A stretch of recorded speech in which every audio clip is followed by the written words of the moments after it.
this WordPress tutorial, I'm going to show you how Thrive Architect compares with Gutenberg and how it compares with the classic editor that you would normally be more familiar with within WordPress. I was a huge fan of Gutenberg, and once I had started to use Gutenberg, I thought it was the bee's knees and it was everything you wanted it to be compared to the classic editor. I was a big lover of it. Then I discovered Thrive Themes, and then I discovered Thrive Architect. Now, Thrive Architect will allow you to build any post that you want to build completely the way you want to build it. It's very similar to Elementor in some respects, in terms of how your foundation blocks and all this sort of thing are set up on the right hand side over here. But what is majorly different is that you can actually, if I come over to this side here, you can actually add, if you click that there, you can actually do whatever you want to do with Thrive Architect, and you can build a blog post the way that you want to build it.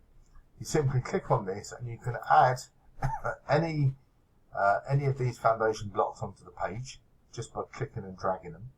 And what you can do, which is a lot different to other WordPress editors, is that you can actually move these around to wherever you want to put them. Now, by clicking on that bit there, you can click and drag it to wherever you want to put it. So your blog post will actually look like a blog post that you want it to do. With Gutenberg, you can only move blocks up and down.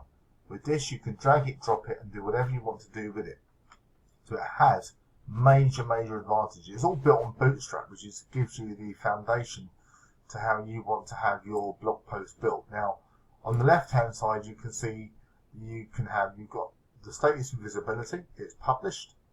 You have post template settings, which allow you to change the post, which allow you to change this part here in the middle to anything that you want to have it. You've got title banner without sidebar, which is what I have at the moment.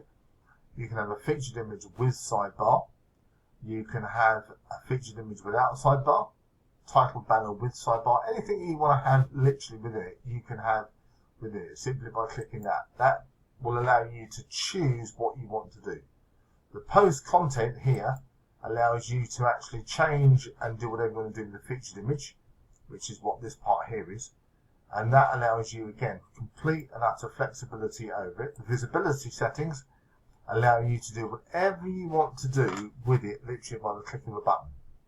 Now, if you're not, and also the most important part of all of this with Thrive Themes and all the Thrive products is that they are ready for accelerated mobile pages within Google, because obviously Google is doing more with that. So what you need to do here is you need to leave that off so that it gets picked up by the Google search engine. So it's very important to do. But that's what Thrive Architect is compared to Google's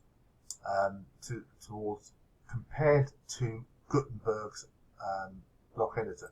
Here you've got the settings that you can choose to have advanced and save this as a template if you want to, so your work's already done.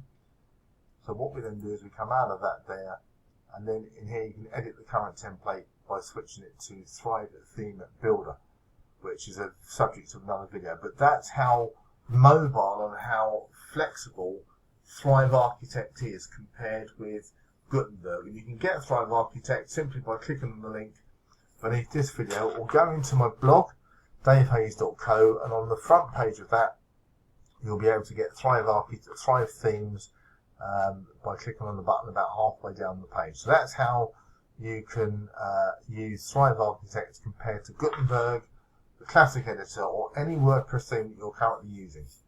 Thanks so much indeed for watching, and don't forget to hit the bell button and to click like and comment as well, so you get notified of all the videos that get uploaded to this channel.